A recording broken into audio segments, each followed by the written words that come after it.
สบายดีพ่อแม่อ้ายน้องลุงป้าน้าอาอันน่ะหรือว่าผู้สาวน้าบ่าวน้าสาวผู้ใดที่ว่าอยู่เมืองนอกเมืองนาอันน่ะอยู่ใกล้บ้านมาเด้อเฮามาเฮ็ดข้าวต้มหมัดกินนำกันเฮ็ดฮอดบ้านก็เลยเฮ็ดข้าวต้มหมัดอันนี้ก็คือข้าวเหนียวที่ว่าข้าวสารที่ว่าแช่เบิดคืนผู้ใดก็ฮู้แล้วเนาะวิธีข้าวต้มหมัดก็ง่ายๆผู้ใดก็คือสิเฮ็ดได้หั่นแหละ แต่ว่าอันนี้คือเขาซานที่ว่าข่อยล่างกินเกี้ยงล่างเกี้ยงคักๆได้เพราะว่าเขาข่อยอยู่เมืองนอกเนาะเขาอยู่เมืองนอกเนี่ยนะมันจะออกเหม็นสาบหน่อยหนึ่งว่ามันเป็นเขาเก่าเขาต้องล่างกินเกี้ยงแล้วเขาจึงอันมาเบิดคืนขั้นอยู่บ้านเฮานี่มันเป็นเขาแบบว่าเขาบริข้างสต็อกหลายนะเขาล่างหน่อยหนึ่งเขาเป็นกระต้มมันก็ยังหอมแต่ว่าเขาอยู่เมืองนอกนี่สำคัญที่สุดจะต้องล่างกินเกี้ยงบ่สั่นมันจะได้กระต้มเขาเหม็นสาบได้ ล่างแก่แล้วเขาก็เอาล่างเอาขึ้นผ่ามันสิเด็ดน้ำใส่กระเคิงเลยสินะอันนี้คือเป็นส่วนข่าวกำblack sticky rice อันน่ะข่อยโซก with hot water เนี่ย overnight คือกันเด้ออ่าอันนี้นะก็คือข่อยrecommend เด้อก็คือต้องใส่ น้ำห้อนเพราะว่าเขากำอันนี้มันบ่คือเขากำบ้านเฮาเด้มันจะเป็นแบบว่าเขากำสดมันบ่คือเขากำบ้านเฮาคือเขาผสมมาแล้วอันนี้คือเฮาใส่ต่างหากบ่ต้องใส่ผสมข้าวเหนียวใส่เบิดคืนคือกันแล้วต้องใส่น้ำห้อนหรือว่าน้ำอุ่นก็ได้เพื่อว่าให้มันน่ะเขากำมันจะแข็งมันต้องใส่ด้วยน้ำห้อนมันจึงอ่อนไวแล้วละกะข่อยก็เอามาผสม mix with sticky rice white sticky rice นี่อัน500 gram of white sticky rice and 5 gram of black sticky rice ครึ่งโลเด้อข่อยใส่กันนะข้าวเหนียวขาวเนี่ยมันครึ่งโลข้าวกำเนี่ยมัน1 กำมือหั่นแหละthis one sticky rice and black bean อันน่ะถั่วดำนี่คือเขาถามว่าอยู่เมืองนอกกันเขาซื้อเป็นแคนก็ได้เด้อ black bean you can find in can more easy บ่ต้องคุกบ่ต้องบอยอันน่ะถั่วดำค่ะเขาซื้อที่เขาสำเร็จรูปมาแล้วเราก็ข่อยกับว่านะตัดมะกล้วยนี่ประมาณ3 ผีผ่า3 ผีบางคนเขาก็ผ่าครึ่งเลยแต่ว่าข่อยเห็ดเป็น3 สิ้น3 ตอน3 ผ่าน3 ฝานมาโอ้ยเป็นวัดพวกเจ้าเอ้ยว้าวกับคัดของแล้วเรากลับมาห่อมะกล้วยนี่สำคัญเด้อมะกล้วยนี่ต้องพยายามเอามะกล้วยที่ว่าสุกคักๆมันจึงแซ่บมันจึงหวานมันจึงเวลาเฮาเฮ็ดกับข้าวต้มนี่มันจึงหวานแล้วเรากลับมาห่อรัสพีน่ะอันน่ะ I write อันดาวิดีโอเด้อพวกเจ้าเด้อบางคนหาสูตรบ่เห็นแต่ว่าถ้าว่าคลิกเมนูสื่อเมนูอันน่ะทุกๆในทุกๆเมนูน่ะวิดีโอใน YouTube น่ะทุกๆเมนูมันจะมีสื่อหรือว่ารัสพีน่ะอันดาวิดีโอน่ะคลิกเมนูน่ะมันสิมีอันน่ะรัสพีโซอัพเด้อคันเฮาอันน่ะคลิกสื่อเมนูมันจะมีมันจะมีสูตรโซขึ้นเด้อดูกล้องวิดีโอค่ะอันนี้แรปแบบนี้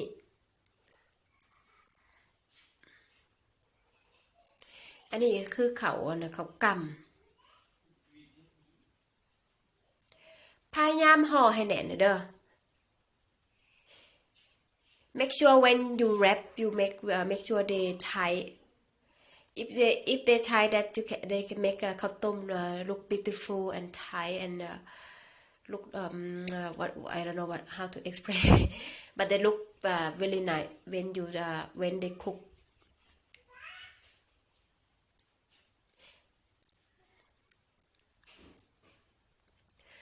การห่อข้าวต้มนี่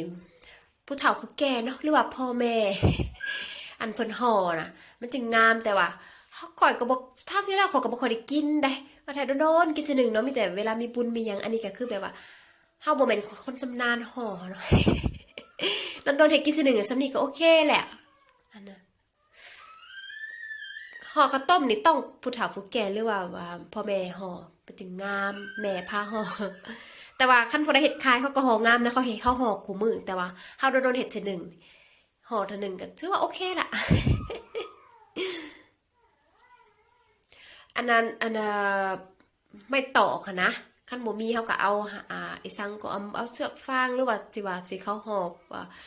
อยู่ต่างประเทศนะเสือกนะเอามามัดก็ได้ตอกนี่ต้องแช่น้ำเบิดคืนก็ได้เนี่ยเด้อเพื่อว่ามันจึงบ่แตกเวลาเฮามาห่อ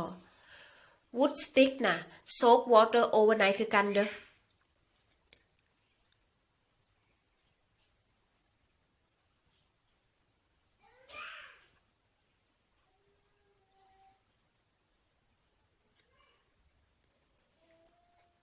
อันเรียบร้อยบ่ได้ยากเห็นบ่ห่อแบบสบายๆแล้วเราก็มันหนึ่งไฟค่ะไฟแห้งแล้วก็น้ำฝดๆหนึ่งนี่3 ชั่วโมงหรือว่า4 ชั่วโมงแต่หนึ่งเนี่ยไฟแห้งและถ่าเฮาต้องมันสังเกตเบิ่งถ่าวันน้ำมันบกเฮาต้องเติมน้ำได้steam for 3 hours you have to check and the water if they dry you have to put water more and for steam make sure not burn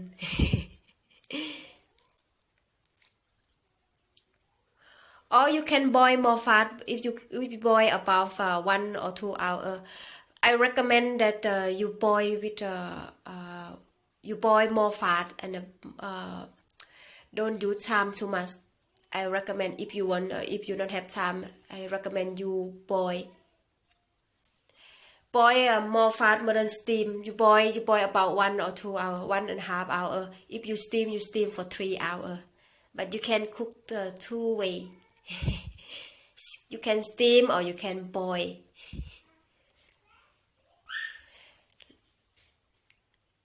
and then อันนั้นเนาะเฮามานี่นะเฮามาหนึ่งมะพร้าวเพื่อว่าบ่ให้มันบูดไวหนึ่งประมาณ15 minutes เด้อ15 นาทีหนึ่งบ่ได้โดนดอกใส่แพนเดนเลดน้ำฟอมันหอม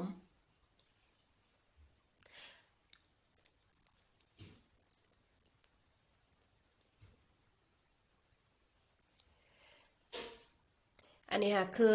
steam for 15 minutes แล้วเรียบร้อย That's very good smell with the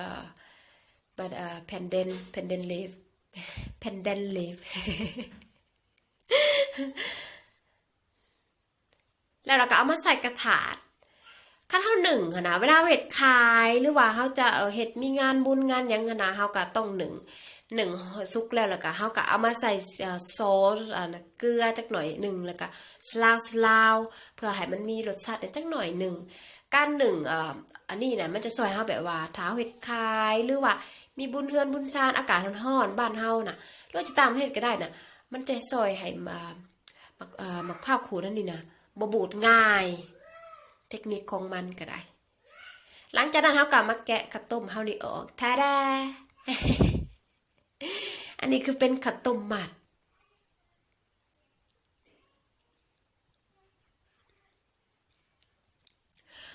แล้วขอก็ลืมบอกไปเนาะถ้าว่าอยากให้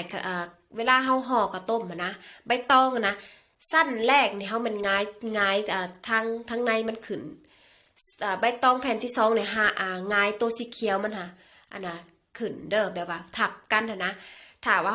เฮาง่ายตัวสีเขียวมันขึ้นนะใครว่าง่ายๆกับแผ่นเขียวแผ่นหลังเขียวมันขึ้นนะมันจะเห็นให้ข้าวต้มเฮานี่ออกสีเขียวแล้วก็หอมได้ให้มีไข่ข้าวต้มเฮาเป็นสีเขียวสีสันงามอีกได้อันนี้นะลืมบอกไป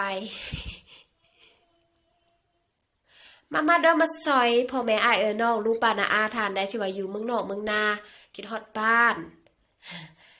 อันนี้เป็นรสชาติแบบบ้านเฮาเลยถ้าว่าผู้ใดบ่มีใบตองก็เอาอันน่ะ pepper wrap ก็ได้เด้อ if you not have banana leaf you can use pepper wrap แล้วก็คัดนี่ข่อยก็เอาอันน่ะตอกคัดเพราะว่าเห็น บ้านนอกบ้านนาเนาะหรือว่าแม่เฮาก็เอาตอกอะไรอันน่ะตัดนะ เป็นข้าวต้มตัด อันนี้เนี่ยคือข้าวเอิ้นข้าวต้มหมัดข้าวต้มตัดคันเฮามาตัดไปสิเฮาก็เขาเอิ้นเป็นข้าวต้มตัด อันนี้คือที่ข่อยได้ยินเด้อสวรรณเขตเด้อขอยบ่ฮู้ว่าแขวงอื่นเขาเอิ้นจังใดแต่ว่าบ้านข่อยสวรรณเขตเขาจะเอิ้นข้าวต้มมัดแล้วก็เฮามาอันน่ะคันเฮาอยากมาเฮ็ดแบบซี่เฮาก็เอิ้นข้าวต้มตัด if you serve you put a little bit sugar on top เด้อพวกเจ้าเด้อมันจึงแซ่บเวลาเฮาสิกินเฮาก็โรยน้ำตาลใส่ออกหวานๆโอ้ยหอมแซ่บมาเด้อพ่อแม่อ้ายน้องลุงป้าน้าอาเอิ้นอีกรอบไปได้นี่เอิ้นหลายรอบแรก เสียงก็อยากหอบแหบแน่เพราะว่าเป็นวัดแบ็คกราวด์ลูกสาวก็ย่อแย่เพราะว่าอันน่ะตัดวิดีโอเฮาก็แล้วอย่าลืมเด้อทุกสูตรเมนูมันจะอยู่ในกล่องวิดีโอคลิกซื้อเมนูแล้วมันจะมีสูตรเด้งขึ้นซื้อนะอาหารแต่ละอย่างนะลองเฮ็ดเด้อบ๊ายบาย